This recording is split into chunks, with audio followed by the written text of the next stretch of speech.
Hello বন্ধুরা, সবাইকে শুভ সন্ধ্যার শুভেচ্ছা।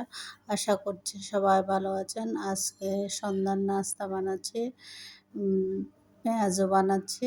দেখেন এখানে কয়েকটা ভাজি করে নিয়েছি, কয়েকটা বানাচ্ছি। আর এখানে রান্না করছি চানা বুট।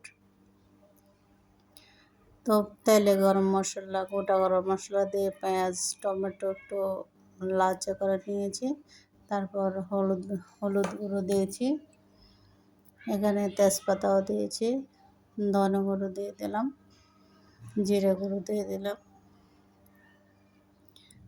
তারপরে দিয়ে দিচ্ছি আদা বাটা।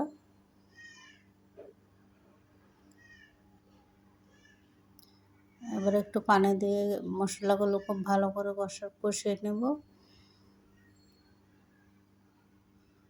দেখেন, তারপর দিয়ে দিচ্ছি এখানে গরম মশলার গুঁড়া। গরম মশলা গুঁড়োগুলো একটু ভালো করে পানি দিয়ে ভালোভাবে কষিয়ে নেব।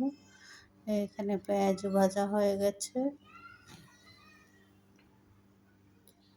কষানোর পরে এবার এখানে আমি সেদ্ধ আলু দিয়ে দিলাম, কাঁচা লঙ্কা দিয়ে দিলাম। এগুলো একটু কষিয়ে নেব। কষিয়ে নেওয়ার পরে তারপরে এখানে চারা বুট দেবো। তো এখানে পরিমাণ মতো লবণ দিচ্ছি। আলুতে এবং চানা বুটে যে পরিমাণ লবণ লাগবে সেই পরিমাণ লবণে দিয়েছি।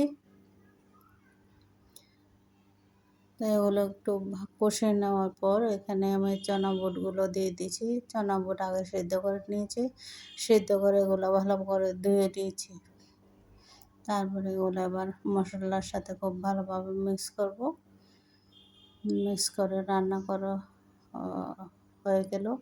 তারপরে এখানে নামানোর আগে আমি ধনেপাতা দিয়ে দিচ্ছি। ধনেপাতা দিয়ে আরেকটু নাড়িয়ে নিচ্ছি। তো সবাইকে ভিডিওটা দেখার জন্য ধন্যবাদ।